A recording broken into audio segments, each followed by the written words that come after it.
দেওয়া বাংলাদেশের অন্তর্বর্তী সরকারের অভ্যাস। ভারত ইউনূস এখন ক্ষমতার নিরাপত্তা নিশ্চিত করার জন্য বিদেশে যাচ্ছেন, নিজের ভবিষ্যৎ ও সুবিধার জন্য দেশ ছাড়ার খোঁজ করছেন। বামপন্থী দলগুলো শিগগিরই ঢাকায় বড় সমাবেশ। এতক্ষণ শুনছিলেন সংবাদ শিরোনাম, এখন থাকছে বিস্তারিত। নির্বাচনকে সামনে রেখে দেশের বামপন্থী রাজনৈতিক দলগুলো এক ছাতার নিচে আসার উদ্যোগ নিয়েছে। বাম গণতান্ত্রিক জোট ও গণতন্ত্র মঞ্চ এই দুই প্ল্যাটফর্ম ছাড়াও বাইরে থাকা কয়েকটি বাম ও প্রগতিশীল দলের সঙ্গে ধারাবাহিক বৈঠক চলছে। লক্ষ্য একটাই, ভোটে ও আন্দোলনে শক্ত অবস্থান তৈরি করা। বাম গণতান্ত্রিক জোট ও গণতন্ত্র মঞ্চ সম্প্রতি একাধিক বৈঠকে বসেছে। পাশাপাশি গণফোরাম, বাংলাদেশ জাসদ, সাম্যবাদী দল, ঐক্য ন্যাপ ভাসানী সহ আরও কিছু বাম ঘরানার দলকেও আলোচনায় টানা হচ্ছে। এসব বৈঠকে জাতীয় ঐক্যমত গড়ে তোলার পাশাপাশি আসন্ন নির্বাচনে অংশগ্রহণের রূপরেখা নিয়েও কথা হয়েছে। আগামী 14 নভেম্বর ঢাকায় বড় আকারে সমাবেশ করবে বাংলাদেশের কমিউনিস্ট পার্টি সিপিবি।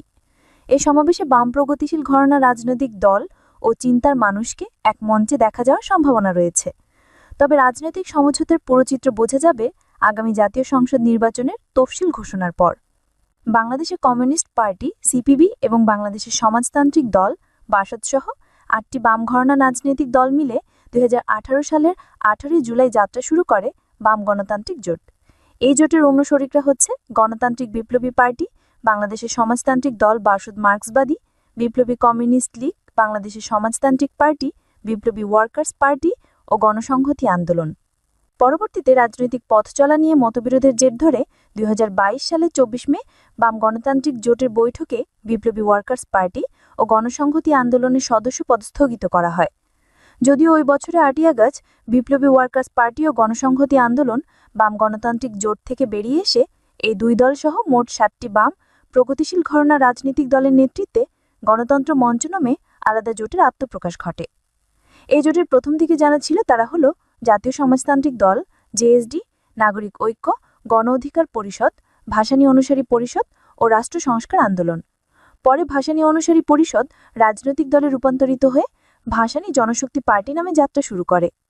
আর গণ অধিকার পরিষদ গণতন্ত্র মঞ্চ থেকে বেরিয়ে একলা চলনীতি অবলম্বন করে।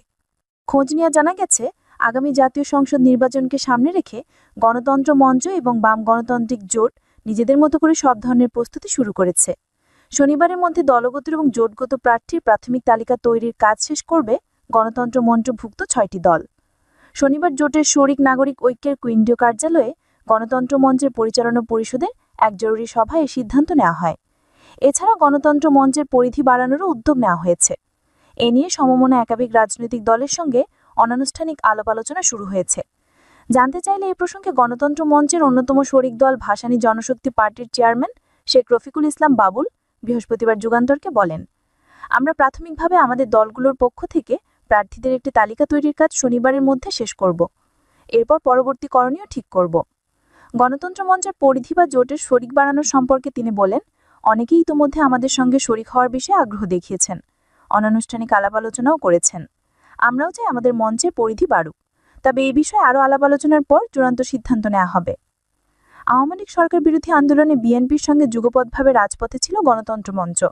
আগামী নির্বাচনে তারা বিএনপির সঙ্গে কিছু আসনের সমঝোতা করে ভোট করবে। এর বাইরে জোটগতভাবেও নির্বাচনী মাঠে থাকবে গণতন্ত্র মঞ্চ। এজন্য নিজেদের মধ্যে আসন সমঝোতার পাশাপাশি অন্য দলের সঙ্গেও সমঝোতার চেষ্টা অব্যাহত আছে তাদের। তবে বিএনপির সঙ্গে আসন সমঝোতা ছাড়াই নির্বাচনী মাঠে থাকবে বাম গণতান্ত্রিক জোটের শরিকরা। এজন্য নিজেদের মতো করে প্রস্তুতিও শুরু করেছে। প্রয়োজনে গণতন্ত্র মঞ্চের সঙ্গে আসন সমঝোতা করে ভোটের লড়াইয়ে অংশগ্রহণ নিতে দেখা যেতে পারে তাদের। জানা গেছে, নির্বাচনী প্রস্তুতির পাশাপাশি বাম গণতান্ত্রিক জোটেরও পরিধি বাড়ানোর উদ্যোগ চলছে। বাংলাদেশ জাসদ, ঐক্য ন্যাশনাল আওয়ামী পার্টি, ন্যাপ সহ একাধিক বাম প্রগতিশীল ঘরানার রাজনৈতিক দলের সঙ্গে এ নিয়ে প্রাথমিক আলোচনার খবর পাওয়া গেছে। দুর্গাপূজার ছুটি শেষ হলে একে একে বিভিন্ন বামপন্থী ও প্রগতিশীল দলের সঙ্গে আলোচনায় বসবে বাম গণতান্ত্রিক জোট। এ প্রসঙ্গে বাংলাদেশের সমাজতান্ত্রিক দল বাসদের সাধারণ সম্পাদক বজরুর রশিদ ফিরোজ যুগান্তরকে বৃহস্পতিবার বলেন, নির্বাচনের বিশেষ আমরা জোটগতভাবে প্রস্তুতি নিচ্ছি, তবে আসন বন্টন বা সমঝোতা নিয়ে এখনও কারোর সঙ্গে কোনো কথা হয়নি। পূজার ছুটি শেষ হলে আমরা বসবো, কার কার সঙ্গে আমরা আলোচনা করতে পারি সেগুলো নিয়েও কথা বলবো। সহিংসতার ঘটনায় ভারতের ইন্ধন থাকার যে কথা বাংলাদেশের স্বরাষ্ট্র উপদেষ্টা বলেছেন, সেটির কড়া প্রতিক্রিয়া জানিয়েছে দেশটির পররাষ্ট্র মন্ত্রণালয়। শুক্রবার এক ব্রিফিংয়ে সাংবাদিকদের প্রশ্নে ভারতের পররাষ্ট্র মন্ত্রণালয়ের মুখপাত্র রণদীপ জয়সওয়ালের অভিযোগ, আইন শৃঙ্খলা পরিস্থিতি বজায় রাখতে অক্ষম অন্তর্বর্তীকালীন সরকার। অপরের উপর দোষ চাপানো তাদের অভ্যেস। এই অভিযোগকে মিথ্যা ও ভিত্তিহীন দাবি করে তিনি বলেন, এ অভিযোগ সুস্পষ্টভাবে প্রত্যাখ্যান করছি। আপনারা জানেন এবং আমরা বিভিন্ন সময়ে এটা নিয়ে কথা বলেছি, বাংলাদেশের অন্তর্বর্তীকালীন সরকার আইন শৃঙ্খলা বজায় রাখতে অক্ষম এবং নিয়মিতভাবে অন্যের ওপর দোষ চাপানোর চেষ্টা তাদের অভ্যেস।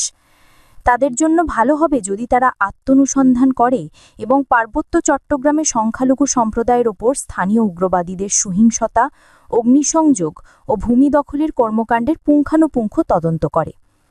23 সেপ্টেম্বর রাতে খাগড়াছড়ি সদর উপজেলায় মারমা জাতিগোষ্ঠীরা কিশোরীকে দল বেঁধে ধর্ষণের অভিযোগ ওঠে। এই ঘটনার পর থেকেই বিক্ষোভ ও উত্তেজনা চলছিল পার্বত্য এ জেলায়। পরদিন 24 সেপ্টেম্বর এ ঘটনায় সেনাবাহিনীর সহায়তায় পুলিশ শয়নশীল নামের 19 বছর বয়সী এক তরুণকে গ্রেপ্তার করে। এই ঘটনায় জড়িত বাকিদের গ্রেপ্তার ও বিচার দাবিতে বৃহস্পতিবার জেলায় আধাবেলা সড়ক অবরোধ কর্মসূচি পালন করে জুম্মুর ছাত্র জনতা। এরপর 27 সেপ্টেম্বর ভোর 5টায় জুম্মুর ছাত্র জনতার ব্যানারে অবরোধ কর্মসূচি শুরু হয়। কর্মসূচির কারণে চট্টগ্রাম খাগড়াছড়ি, খাগড়াছড়ি রাঙামাটি ও খাগড়াছড়ি ছজেক সড়কে যান চলাচল বন্ধ থাকে। এমন উত্তেজনার মধ্যে গুইমারায় 144 ধারা ভেঙে সহিংসতা হয়। সেখানে গুলিতে নিহত হয়েছেন অন্তত 3 জন। এ সময় সেখানে বেশ কিছু দোকানে লুটপাটের ঘটনা ঘটে। পরে মারমা কিশোরীর স্বাস্থ্য পরীক্ষার প্রতিবেদনে ধর্ষণের কোনো আলামত পাননি বলে জানিয়েছেন পরীক্ষায় নেতৃত্ব দেওয়া চিকিৎসক। এর মধ্যে 29 সেপ্টেম্বর ঢাকায় সাংবাদিকদের প্রশ্নে খাগড়াছড়িতে নতুন করে উত্তেজনা ছড়িয়ে পড়ার পেছনে ভারতের ইন্ধন থাকার অভিযোগ করেন স্বরাষ্ট্র উপদেষ্টা জাহাঙ্গীর আলম চৌধুরী। ওই দিন এক সাংবাদিক তাকে প্রশ্ন করতে গিয়ে বলেছিলেন যে পার্শ্ববর্তী দেশ থেকে অস্ত্র, টাকার যোগান দেওয়া হচ্ছে। দীর্ঘদিন ধরে তাদের এই পরিকল্পনা এবং বক্তব্য আসছে ভারতের যেন প্রদেশ হিসেবে নিয়ে যাওয়া হয়।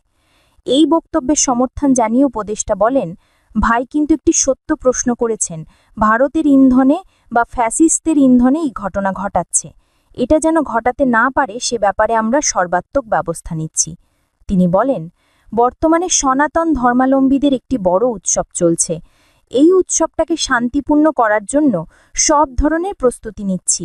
এই উৎসব ভালোভাবে ধর্মীয় উদ্দীপনা এবং উৎসবমুখরভাবে যাতে হতে না পারে একটা মহল সেই চেষ্টা করছে।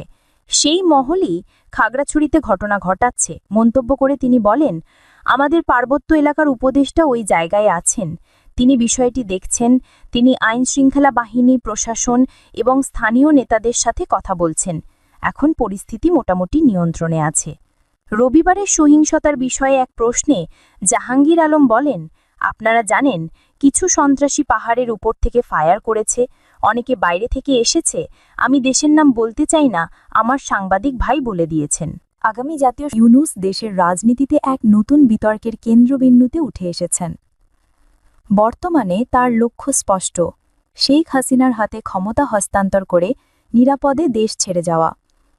দীর্ঘদিন ধরে অবৈধভাবে ক্ষমতায় থাকা, ক্ষমতার অপব্যবহার, হত্যাকাণ্ড, লুটপাট, দেশের অর্থনীতি ধ্বংস এবং জঙ্গি উত্থানের মতো কর্মকাণ্ডের জন্য